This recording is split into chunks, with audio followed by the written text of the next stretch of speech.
Caroline Casio, una avesada aviadora, una mujer que, de acuerdo a los investigadores y registros históricos, tras sobrevolar el Triángulo de las Bermudas en 1964, fue la protagonista de un suceso insólito. Viajó en el tiempo a otra dimensión. ¿Qué habrá pasado con Caroline Casio? Bienvenidos a Mandrágora. La mandrágora es un ser vivo con cualidades mágicas y propiedades curativas que durante siglos nos ha llevado a un mundo donde la realidad y la ficción coexisten. Misterios, enigmas y curiosidades históricas se mezclan en Mandrágora, un espacio de lo insólito. Presenta Alejandro Bernal.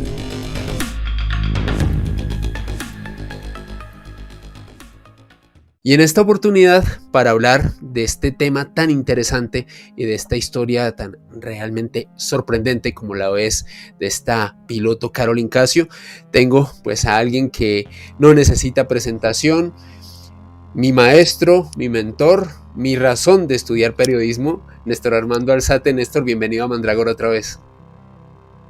Hola, Alejito, para ti y para todos tus suscriptores un saludo muy cordial.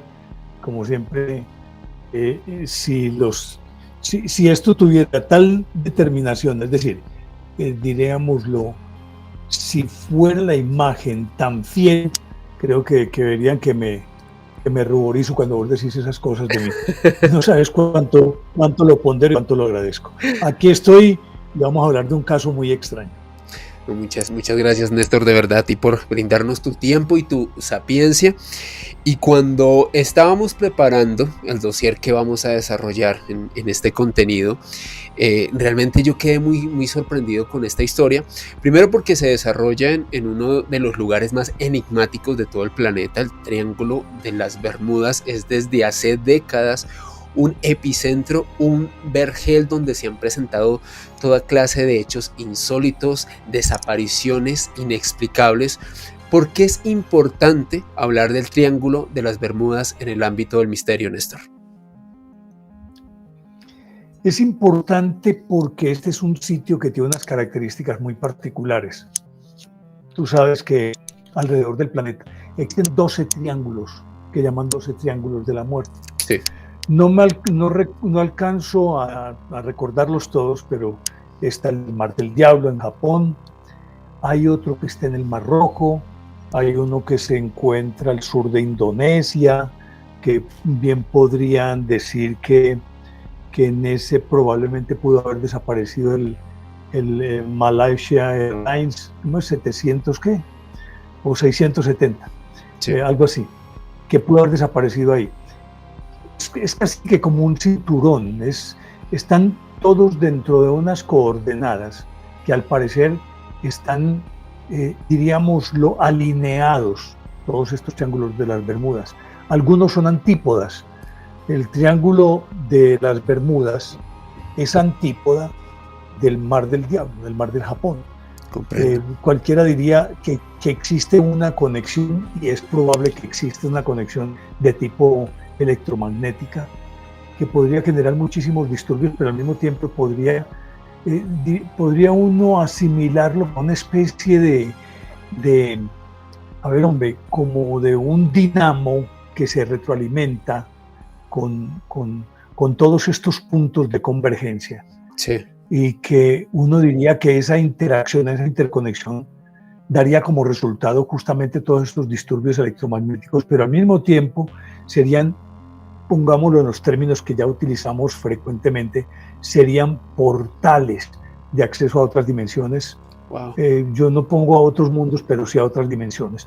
Yo pienso que hay una interconexión entre ellos, y no sería nada extraño que uno que desapareciera en el Triángulo de las Bermudas reapareciera por allá en el Mar del Japón, que son antípodas, entendiendo sí, que podría darse como una especie de túnel dimensional, por decirlo de alguna manera, sí, y que es antiquísimo.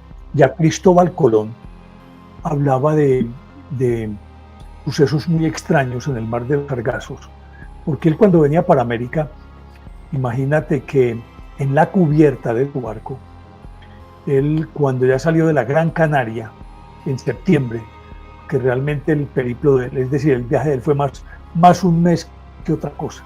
No fueron los 3 meses que regularmente nos dicen, porque él tuvo que quedarse en la Gran Canaria durante 20 días, un mes, tratando de carenar un barco que estaba mal.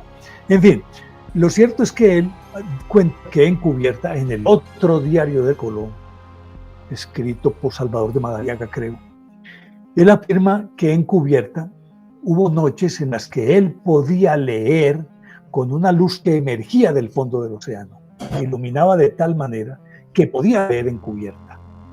Luego él habla de bolas de fuego que entran y salen del océano, particularmente del mar de los Sargazos, llamado así porque es una porción del mar Caribe en la que unas algas llamadas sargazos de pronto están a flor de la superficie y prácticamente lo convierten en un tapete toda esa porción por donde se van desplazando. Wow. Ahí él encontraba esas bolas de fuego que algunos posteriormente denominaban que podrían ser también los famosos fuegos de San Telmo. En fin, es algo que ya tiene una historia antiquísima. Y que tal y como tú nos lo mencionabas, incluso se remonta a historias relacionadas con Cristóbal Colón, al menos dentro de la historiografía oficial, el gran descubridor de América, aunque bueno, ese es un tema que también podríamos evaluar en otro dossier. Y en específico, Néstor, sobre este caso de Caroline Casio, tendríamos que situarnos en junio de 1964, específicamente el día 7, y de acuerdo a los registros oficiales, esta era una avezada piloto, una mujer con mucha experiencia, y como tú, de hecho, llegabas a describirla a ella en uno de tus dossiers, decías que era una mujer que ya había desarrollado tanta habilidad que casi que prácticamente podría volar con los ojos tapados sobre ciertos puntos en donde no hay referencias de tierra, es decir, una mujer que ya tenía una habilidad muy importante a la hora de pilotear. Y estaba realizando un viaje aquel 7 de junio del 64, partió desde Nassau en las Bahamas y se dirigía a la isla Gran Turca, un sitio relativamente cercano a la República Dominicana. ¿Qué ocurrió en esta historia, Néstor? ¿Qué pasó, qué aconteció ese 7 de junio del 64 con Caroline Casio? Alejo, inclusive hay 2 versiones. Wow. Hay una que afirma que ella iba con su esposo, Robert Casio, que tenían, sí, es que son 2 versiones.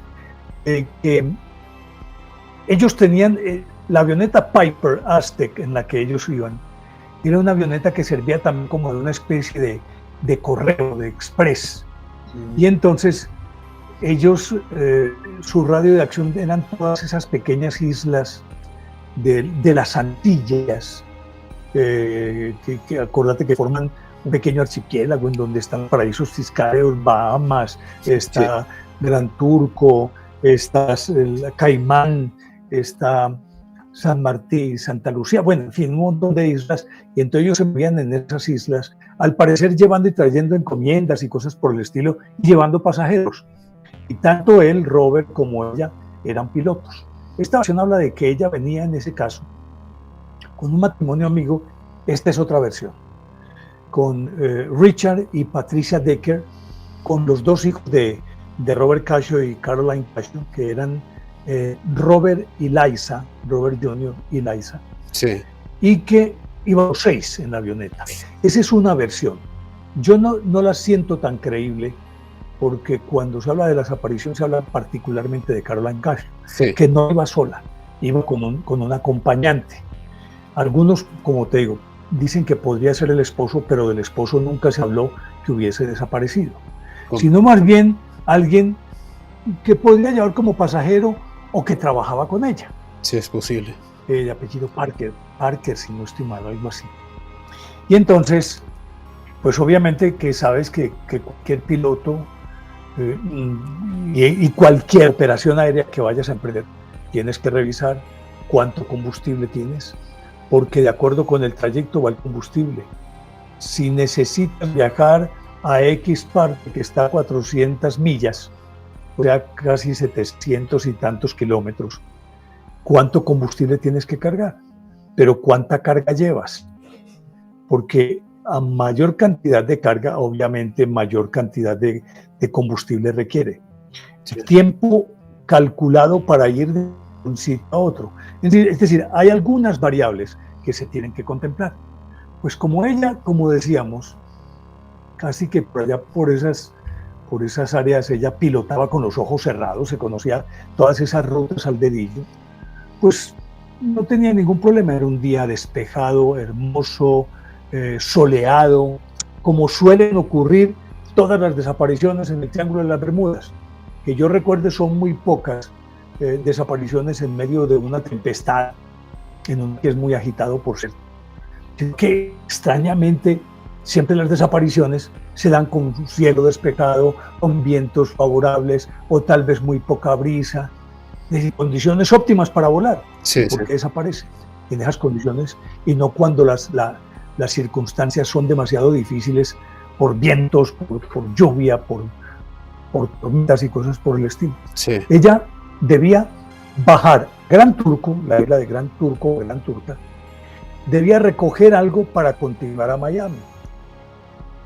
Cuando ella venía en su avión, ya llevaba por ahí 45 minutos volando, llegó y se aproximó a la isla de Gran Turco.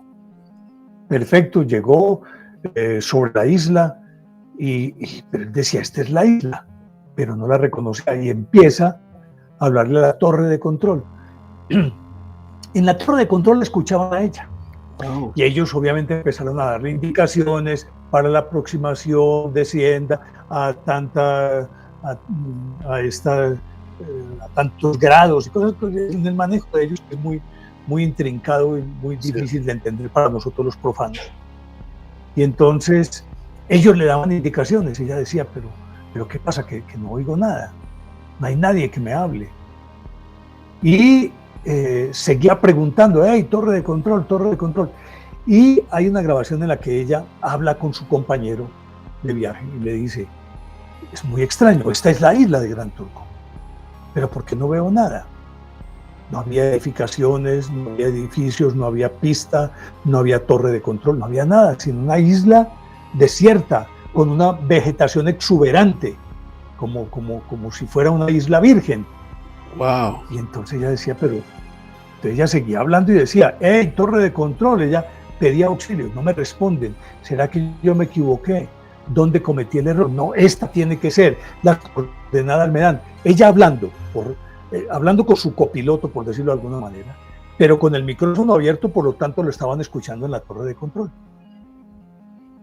Y sin embargo, no veía nada, absolutamente todo desierto, pura vegetación. Y le daba vueltas a la isla, y le daba vueltas, y le daba vueltas. Entre tanto, los operadores de la torre de control la veían en el cielo, veían la avioneta en el cielo, y la veían dando vueltas. Y ellos le hablaban desde la torre a ella. Sí. Ella continuaba con su perorata. ¿A dónde está? No veo nada. Aquí no hay nada, pero esta tiene que ser la isla de Gran Turco. ¿O por qué me equivoqué? Pero yo no me puedo haber equivocado. Las coordenadas, el tablero, los instrumentos, todo me indica que estoy sobre la Gran Turco. Wow. En fin, ella sobrevoló la isla como una media hora.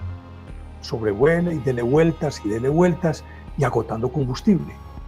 Cuando ya el combustible estaba llegando a una especie de punto crítico, recordemos que cada vuelo necesariamente tiene que contemplar el sitio de destino, pero un aeropuerto alterno que esté en la ruta para que en un momento dado se puedan desviar hacia allá.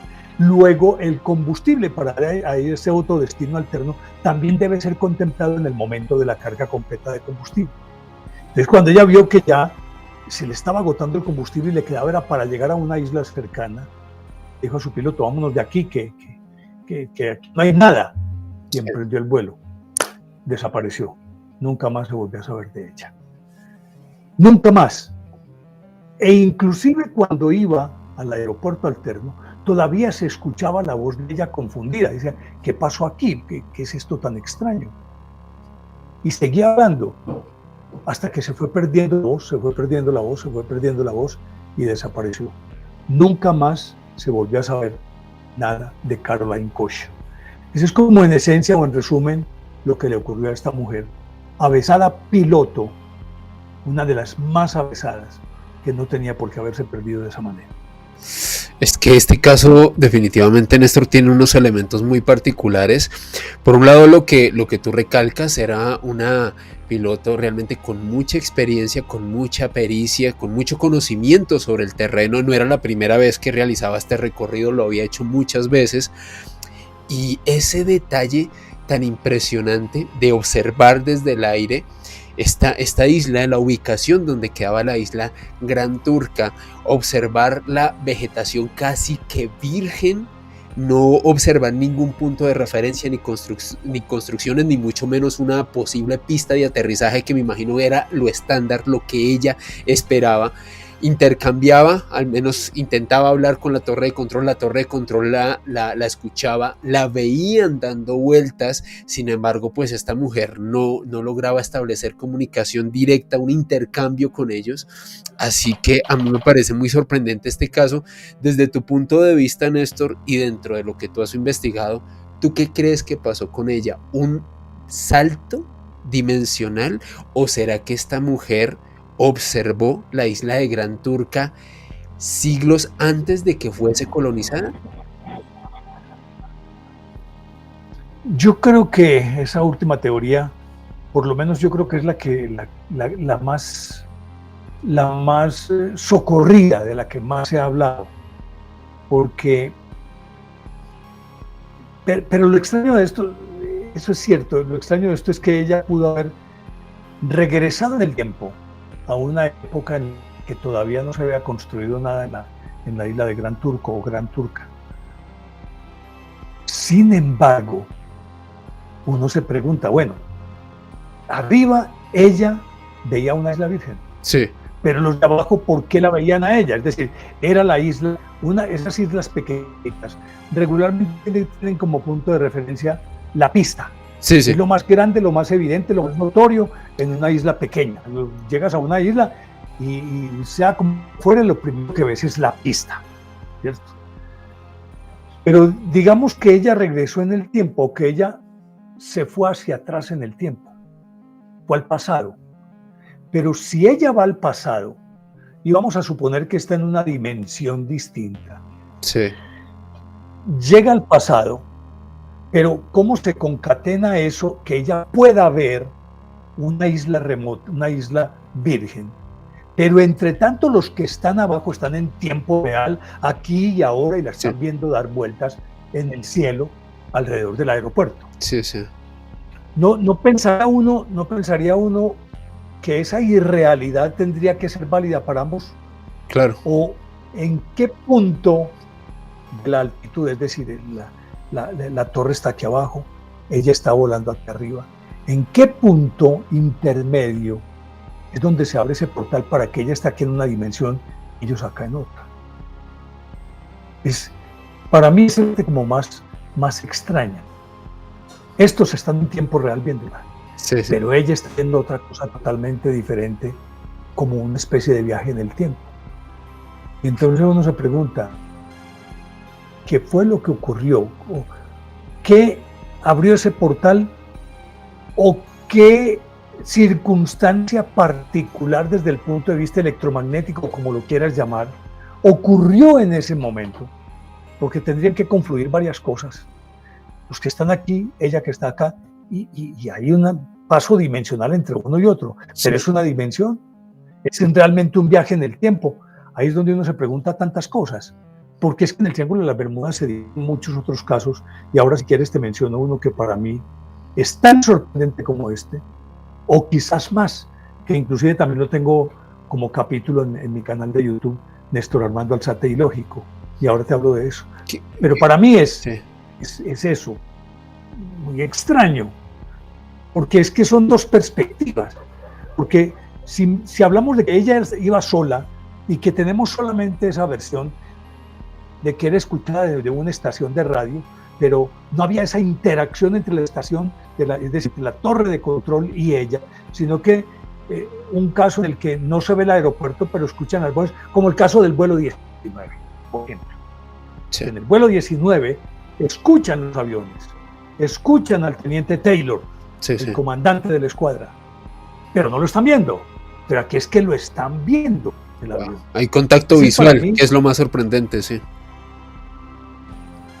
Nos dice, ¿cómo puede haber ese campo visual si estamos hablando de dos dimensiones? ¿Cómo puede desde una perspectiva atravesar otra dimensión y ver otra dimensión, y de la otra dimensión no pueden ver acá? Estamos hablando de universos paralelos. Wow. Que estuvieran coexistiendo a tiempo. Espejos. Es brutal eso que nos cuentas, Néstor, porque a propósito, yo dentro de pues, la preparación de esta temática estuve leyendo una hipótesis negacionista que de todas maneras siempre es interesante analizar, y decía este investigador que desde su punto de vista lo que le pasó a Caroline Casio es que tuvo una falla en sus instrumentos de vuelo. Parece que, de acuerdo a este hombre, esta mujer quizás confundió esta isla con otra de las islas cercanas, y que simplemente al intentar regresar al aeropuerto satélite, esta mujer se precipitó en el mar y las labores de búsqueda lamentablemente no dieron con esta aeronave. ¿Tú qué opinas de esta hipótesis? ¿Dejas esa ventana abierta de que quizás pudo haber ocurrido eso? Si a mí me dicen que eso hubiera ocurrido a principios del siglo pasado, lo podría creer. Sí. Pero es que estamos hablando de los años 60. Sí, sí. Ya no había, es decir, ya con satélites, con un montón de ayudas de aeronavegación, sí, no hay ningún lugar, ninguna isla que no fuera reconocida, que no estuviera descubierta, sobre la cual no hubiese suficiente información, que estuviera habitada. No podía haber una isla deshabitada, y mucho más porque una isla yerma puede ser producto de un desastre, y entonces la gente, cuando hablamos de Isla de Pascua, por ejemplo, sí, sí, o de otras que simple y llanamente ocurrió algo y la gente se fue de esa isla. Pero aquí no, es que la isla se ve virgen, wow, se ve virgen. Entonces, si a mí me hablan de principios del siglo XX, que todavía teníamos demasiadas tierras por descubrir, allí venga. Sí, sí. Es que estamos hablando de la posguerra, ya había radar, ya había tantas ayudas, ya teníamos bomba atómica. ¿Cómo me van a decir que no iban a reconocer una isla y que ella se fue en picado? Bueno, vamos a suponer que cayó al mar. Los que fueron a buscar a esta piloto, digamos, lo digo en término figurado, claro, pero es un término técnico que se usa para este tipo de eventos cuando van a buscar algo. Dicen que peinan la zona. Sí, sí. Uno puede peinar el mar, pero es una figura, digámoslo, hasta cierto punto literaria. Es una forma de describir para que puedan entender, sí, sí, que peinan el mar, que buscan centímetro por centímetro, y cubrieron un área de 100.000 kilómetros y no encontraron una gota de aceite, no encontraron que bollara una parte del avión. No hay nada que hubiese indicado que un avión había caído al mar, porque algo tiene que bollar, y ¿por qué no? Claro. Entonces, no sé, por más que se lucubre y se saquen teorías e hipótesis, no hay ninguna verosímil, sí, o que tenga un principio de realidad que uno diga, podría ser por acá. En este caso no lo hay, para mí no lo hay.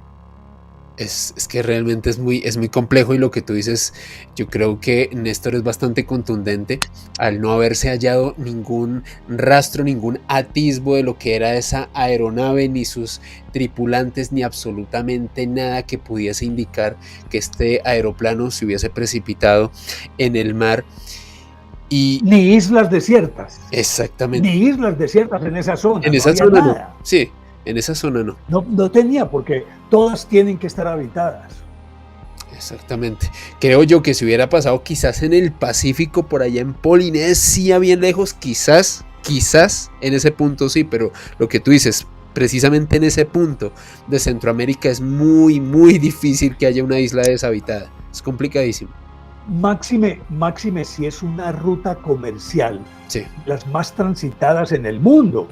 exacto. Esa ruta es de las más transitadas en el mundo. Lo que dices es cierto. Si estamos hablando de las islas Tonga, Kiribati, Tuvalu, vaya y venga por allá, que se pueden encontrar atolones desiertos, Sí, o sea, islotes o atolones tal como los conocemos.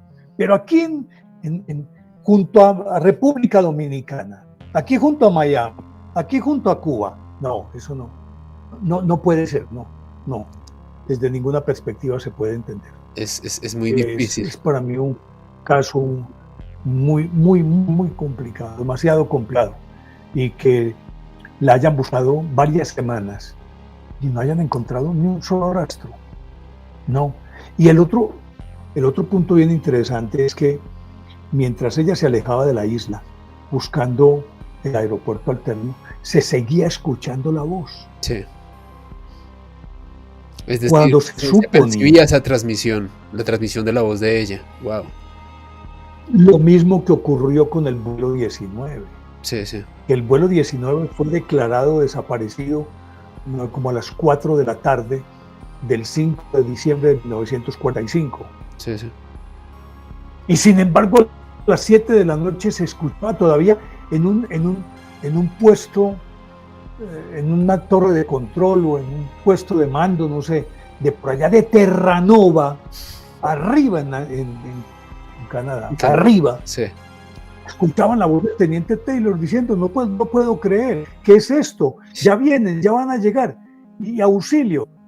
A las 8 o 9 de la noche lo escuchaban allá. Wow. Y la desaparición oficialmente se aceptó que fue a las 4 y tanto de la tarde. Sí. Como 5 o 6 horas después estaba escuchando la voz del teniente Taylor. Y otro tanto ocurre con Caroline Ocasio, que se escuchaba la voz de ella. Entonces, aquí adquiere cierta relevancia el que podría ser otra dimensión, entendiendo que las dimensiones nunca las podemos medir ni en distancias ni en el tiempo, sino que tú y yo estamos aquí hablando. Sí. Pero aquí mismo hay otra dimensión, que no la vemos, que no nos ven. Yo no sé explicarlo. Estamos compartiendo el mismo espacio, pero a otra escala. Y ya sabemos que no es solamente 4 dimensiones, largo, profundo y alto. Y la cuarta dimensión, que es el tiempo, Sí. Sino que se habla de una quinta y se habla de una sexta, pero todas están aquí. Lo que dice Paul Eluard siempre en la entrada de una colección que se llama Otros Mundos, no sé si la conoces. No. Otros Mundos. Espérate, discúlpame. No hay ningún problema. Siempre somos muy felices de conocer por favor, esas obras maestras. Mira, Tierra sin tiempo, qué maravilla, ¿no? Por favor. Y mira, Y con los mira que las tengo todas. Sí, no, de todo. Qué bueno. Pero mire, Paul Eluard siempre dice al comienzo: existen otros mundos, pero están en este. Oh, qué frase. Lo dice en esta colección. Por favor. Lo dice en esta colección. En toda la colección yo tengo este señor, que para mí es un tipo increíble, aunque obviamente ha sido señalado como pseudocientífico, Yo tengo como 10 obras: Tierra sin tiempo, No es terrestre, Ciudadanos en las tinieblas, Astronaves en la prehistoria, tengo Sombras en las estrellas, El planeta incógnito, está El polvo del infierno. Bueno, en fin, tengo un montón de obras que me encanta, y es un tipo excelente para mi gusto, pues, y por sus investigaciones uno se da cuenta quién te está diciendo mentiras y quién no. Sí, es cierto. Y entonces, en toda esta colección es casi que el punto de partida, porque estos son la escuela de Pauwels y Berger. ¿Te acuerdas de ellos? Sí. El retorno de los brujos. Sí, el retorno de los brujos. Pauwels y Berger. Aquí lo tengo también. Entonces, Dicen al que hay otros hacías mundos, pero están referencia. en este. De hecho, hacías muchas referencias ahora en Enigmas del Mundo, por favor, el programa que antecedió a Noche de Misterio, que actualmente Sí. copresenta este servidor en Caracol Radio, y yo me acuerdo que hablabas mucho de esa obra y nada, nosotros felices viendo cómo nos compartes tu bibliografía y tus apuntes, Néstor. Créeme que es un privilegio. Mira esa Mira, belleza.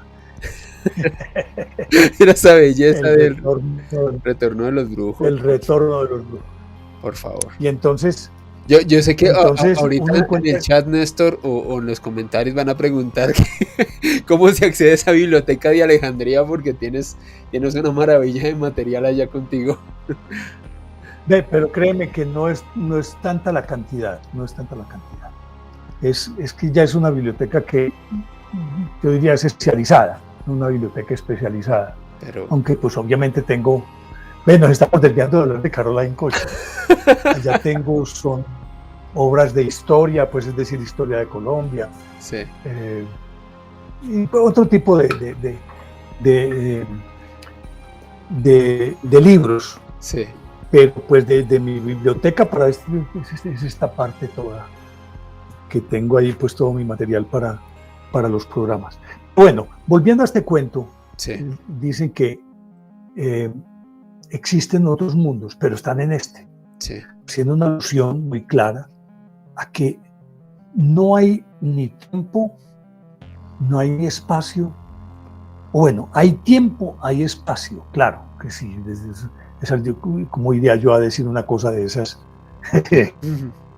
ni que fuera Stephen Hawking, no, sino que quiero decir, que no cuenta el tiempo, que no cuenta el espacio, Sí. ocupamos todo el mismo tiempo y el mismo espacio, entendiendo que el tiempo para mí es más una ilusión que otra cosa.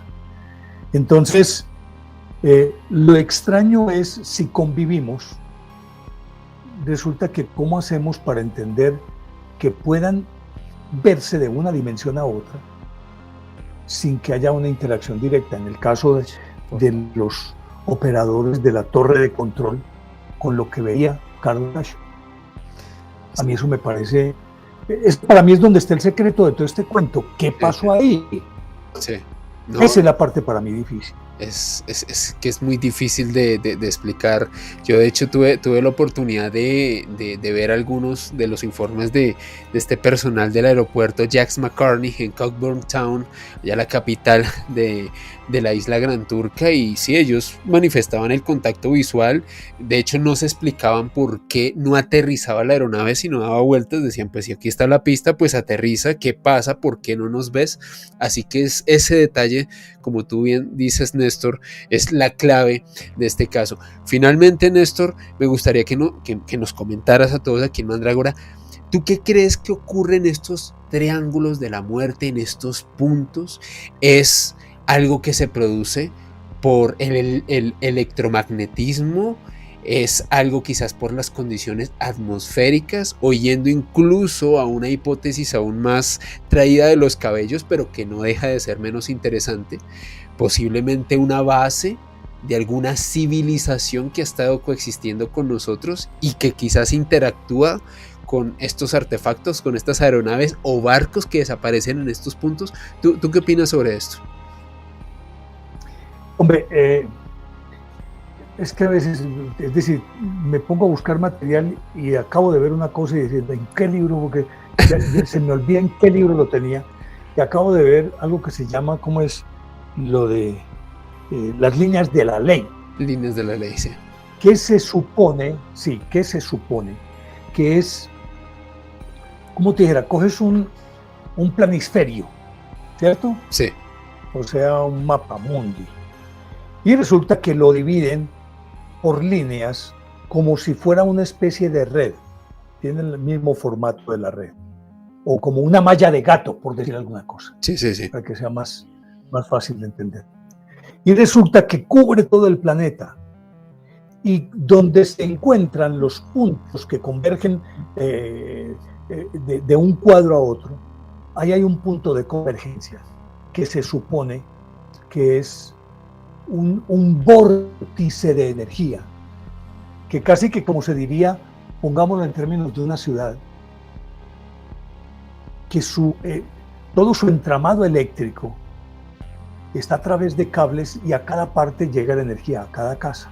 Pero para que eso sea posible, hay una red de cables que se tienen que interactuar en una parte o en otra. Sí, Hay una línea de energía que la pueden cerrar aquí y abrirla para este lado. Más o menos así, como un vórtice, o con puros vórtices en todo ese entramado, en toda esa red, sí, que se llaman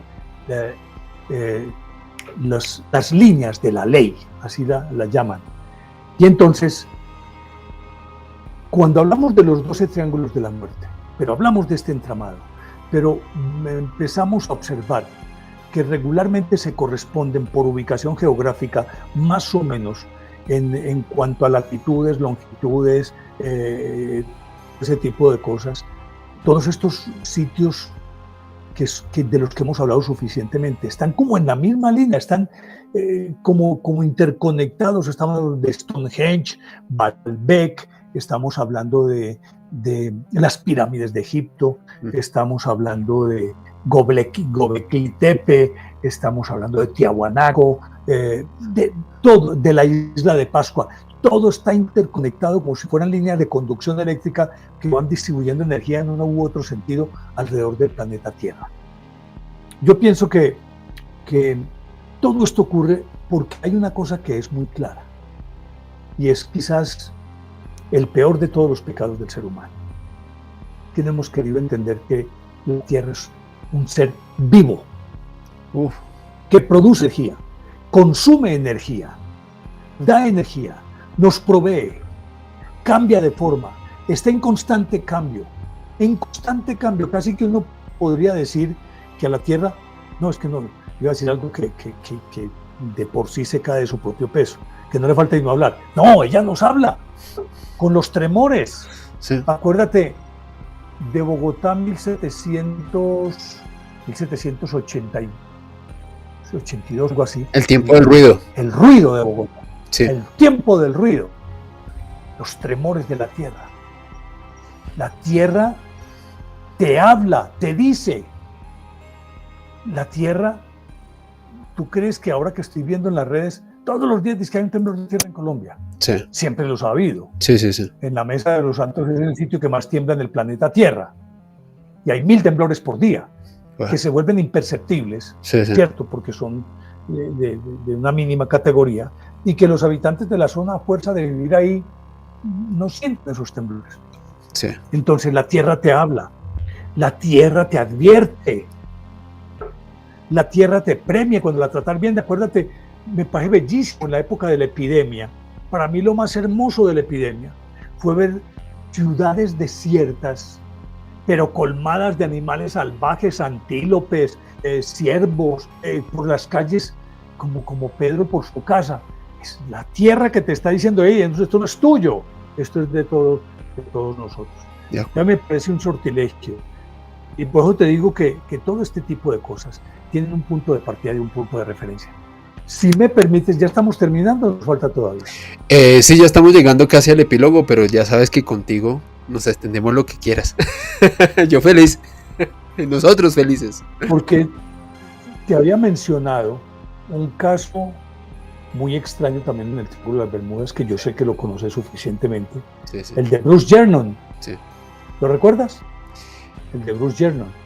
Que el de Bruce Jernon es que él también es un piloto privado, que habitualmente ese es su escenario en el que se movía, que va de regreso a Miami, se mete en una nube, la nube se va convirtiendo en un túnel que se va agostando en la medida en que él va avanzando, y resulta que esa nube tiene un color plomizo, gris muy plomizo, y de pronto como que se va a cerrar, y él con susto quiere salir de ahí, porque ya lleva volando unos cuantos, diríamos, yo creo que ni minutos, bueno, pongámosle 2-3 minutos o 4, pongámosle 5 minutos, en fin, no hablemos de tiempo en este sentido, el tiempo más desde la perspectiva psicológica, desde el tiempo real cronológico.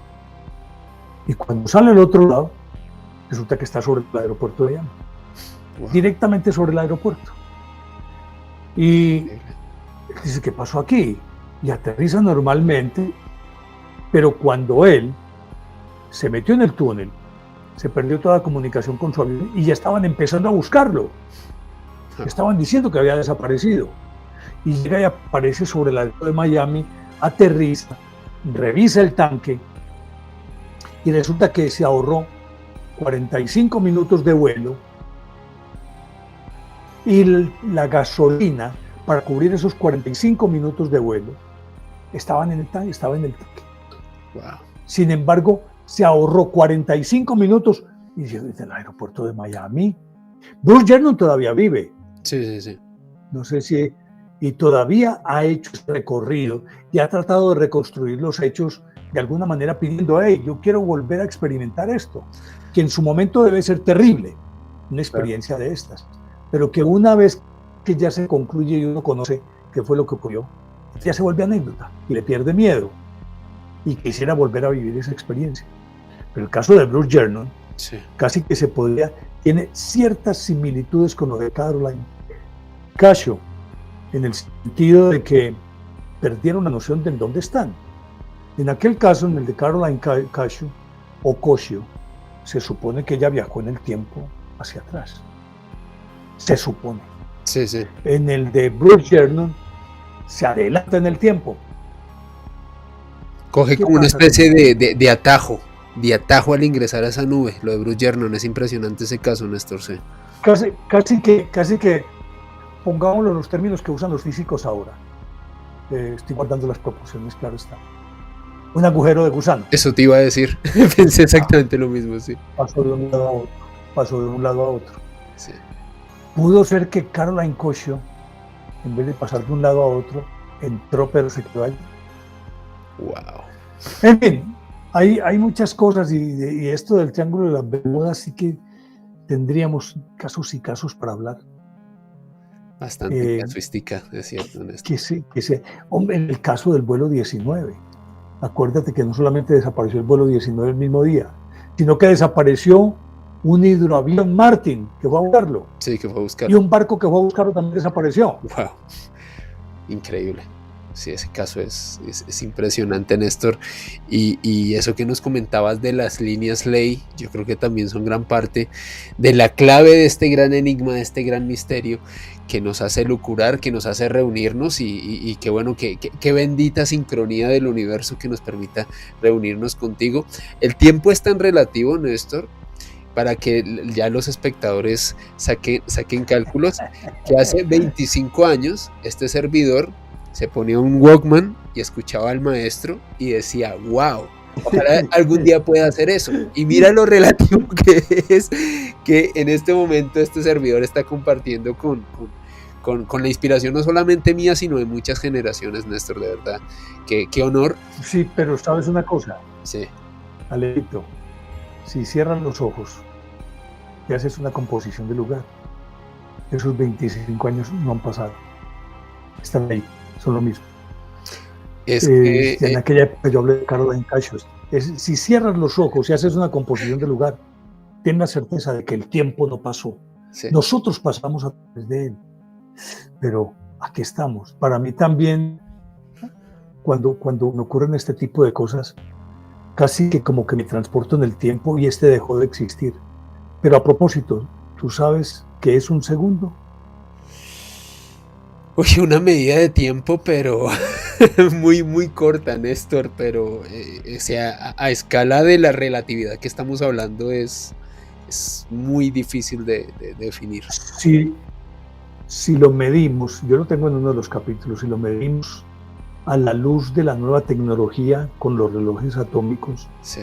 Un segundo es 9.182.631.770 oscilaciones de un átomo de cesio 133. Un segundo. Wow. 9.182.631.770 oscilaciones de un átomo de cesio. Wow. Ese es un segundo. Uno dice, un segundo. ¿Dónde estuvo? Me gasté, ¿cuánto tiempo me gasté dando ese dato? Me gasté 1 minuto, 2 minutos. Más o ¿Cuántas menos, sí, o contaminaciones sea, hubo ahí? por poco 40 segundos, es decir, 40 por 9.000 millones de oscilaciones. ¡Wow! Impresionante. Entonces, entonces volvemos al mismo concepto, un concepto que para mí es el meollo de todo este cuento. Es lo que dicen los orientales, Maya. Todo lo que vivimos es una ilusión, esto no existe. No existe nada. Estamos aquí, nos vemos. ¿Hasta qué punto? Ahora que hemos hablado de todas estas teorías, y esto puede aplicar para hablar de Caroline Coscio y de todas estas desapariciones. ¿Hasta qué punto esto no es más que un universo holográfico? Sí, nosotros sentimos la carne, nos sentimos, parece que somos sólidos, pero resulta que no, que a través de este brazo en este momento acaban de pasar miles de millones de neutrinos que han atravesado el planeta Tierra y todo el universo, que acaban de pasar por aquí. Entonces, ¿cómo pasan por aquí si es sólido? Pues, o no sé, yo estoy muy loco. No, Néstor, pero lo que todas las anteriores. Es una maravilla esa disertación que nos has dado y sobre todo cuando nos decías que ese tiempo está ahí. Me siento realmente honrado, privilegiado como siempre de compartir micrófonos contigo. Y bueno, antes de llegar al final, Néstor, invitar a todos los espectadores a tu canal, Néstor Armando Ilógico, aquí en YouTube, que Néstor ya se acerca a los 100,000 suscriptores para que lo apoyemos, porque tu trabajo como siempre es excepcional. Y también, Néstor, recordarles que el jueves 2 de noviembre tú vas a estar aquí en Bogotá con este servidor. Vamos a estar haciendo una actividad muy interesante, una tertulia de misterio con ustedes, hablando sobre todo este tipo de la importancia de fechas que confluyen en Halloween, el Día de los Muertos, realmente fechas muy importantes desde el punto de vista histórico, pero no solamente vamos a hablar de eso, sino será un punto de partida. Pero un día antes, el miércoles 1 a las 6:30 de la tarde, vamos a estar haciendo un encuentro cercano con Néstor Armando Alzate y este servidor, una reunión muy informal donde nos vamos a reunir a echar parla, a compartir un buen momento, a hablar con Néstor, el que quiera sacarse una foto con Néstor, genial, también que le firme un libro, ahí Néstor va a estar, también voy a estar yo, y la idea es que compartamos como una gran familia, como lo que somos, una gran familia de misterio. Así que Néstor, quiero, por favor, Colombia al revés, que lo vas a traer aquí a Bogotá. Vamos a rifar 2 ejemplares para las primeras 50 personas que se hayan inscrito. Exactamente. Vamos a rifar 2 ejemplares de Colombia al revés. Él aquí. Exactamente. Sí. Ay, amigo. A la palabra que yo tengo sustico de ese viaje. ¿Por qué no? Que sí. Porque a mí todavía me asusta esto. Hombre. Yo me pongo a hablar aquí y la gente cree que esto parece como bebiendo agua. No, a mí todavía me da susto. Créeme que ahí yo siempre grabo mis contenidos derecho. Sí. Siempre. Sí. Pero me ha llegado a ocurrir que ya a punto de terminar un contenido no me gustó. Y lo borro y vuelvo y arranco. He llegado a hacer 5 o 6 versiones del mismo contenido y hasta que no quedo contento, no. Porque como yo no edito nada, que lo que fue, entonces me da mucho susto. Me da muchísimo susto. Pero ese susto delicioso, tal vez el que decía Bolillo, no sé si recuerdas cuando él hablaba del tensionadito bacano. Sí, el tensionadito bacano. Es como me imagino que le sucede al piloto cuando va a aterrizar en un aeropuerto bien complicado, como el aeropuerto del centro de Medellín. Ese aeropuerto aquí los aviones no aterrizan, sino que entran brincando como los gallinazos. Una cosa terrible. O el de Pasto, por ejemplo. Wow. Hay aeropuertos que a uno le... Entonces me imagino que un piloto cuando va a llegar siente ese tensionadito bacano que le sube la presión y comienza a latir el corazón más rápido. A mí me sucede lo mismo. Pero delicioso, pues es una sensación de angustia, una angustia o no sé, o masoquista, no sé cómo lo quieres llamar. En todo caso, gracias por esta invitación. No, Néstor, a ti gracias por esta invitación. Es un honor, es un gusto siempre. Entre otras cosas, yo creo que nos debemos, no sé cuándo, pero que hagamos un programa sobre viajar en el tiempo. Yo feliz, Néstor, es uno de mis temas que más me fascinan, y de hecho, ya que voy a utilizar una palabra muy futbolera y muy argenta, como me la dejaste picando, me gustaría que más adelante aquí en Mandrágora también habláramos sobre si la realidad y el universo es una ilusión, si vivimos en un universo holográfico. De hecho, yo he publicado varios contenidos aquí en Mandrágora sobre la posibilidad cada vez más cercana de la ciencia y desde la teoría de que vivamos dentro de una matriz, un universo simulado. Así que creo que sería muy interesante poder hacer una disertación contigo sobre este tema que creo que a los dos nos apasiona y nos puede brindar muchas aristas. Así que, Néstor, como siempre, es un honor para mí contar contigo, con tu apoyo aquí en Mandrágora. Sí. Sí. Y ya pasaron 40 minutos. Sí, Néstor, voló el tiempo. ¿Serio? Contigo, ves, el tiempo es relativo. Contigo. ¿En serio? Sí. Pero si acabamos de empezar, o si acabamos de empezar, ¿cómo más? Así que ya se acabó. Sí. ¿Ah? Voló el tiempo. Siempre nos pasa eso contigo, siempre que... Pero te voy a dejar algo adelantado, sí, para hablar cuando vamos a hablar sobre el tiempo. Te voy a dejar algo adelantado. Sí. Es imposible viajar en el tiempo. Wow, buenísimo. Es imposible. Imposible. Desde el punto de vista físico es imposible. Bueno, dijiste Pero una ya palabra, será en otra oportunidad que... ¿Ah? una palabra interesante desde el punto de vista físico. Buenísimo. Buenísimo ese cierre, Néstor. Así que, así que Néstor, que por favor nos comentes tus redes sociales, cómo llegamos a tu canal y bueno, como siempre ya sabes, Mandrágora Misterios es tu casa y de verdad muchísimas gracias por estar aquí de nuevo. Y tú sabes que mi canal también es tu casa. Es Néstor Armando Alzate y Lógico. Néstor Armando Alzate y Lógico en YouTube. Ahí vayan y miren contenidos. Y cuando miro para atrás, a propósito de esto así muy rápidamente, ¿cuándo pasó este tiempo? ¿Cuándo pasó? ¿Cuándo abrí el canal? ¿Cuándo pasó este tiempo? Estamos aquí. Sí, volver. Para mí es... Todos los días yo me acuesto y me digo, hey, ¿cuándo pasó esto? Si hace un minuto estaba en tal parte haciendo tal cosa, ¿y cuándo? Para mí es una angustia el manejo del tiempo. Pero bueno, de eso hablamos después. Alejito, muchas gracias. Muchas gracias a ti, Néstor. No, a ti, de verdad, muchas gracias por tu tiempo. Esa respuesta muy antioqueña, mi Dios te pague.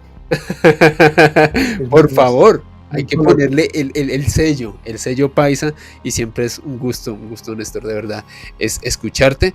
Como siempre digo, para despedir estos videos, si llegaste hasta el final de este contenido, no olvides darle pulgar arriba y compartirlo, eso me ayuda mucho. Y si quieres estar pendiente de todas las novedades de Mandrágora, te invito a que te suscribas y actives la campanita de notificaciones.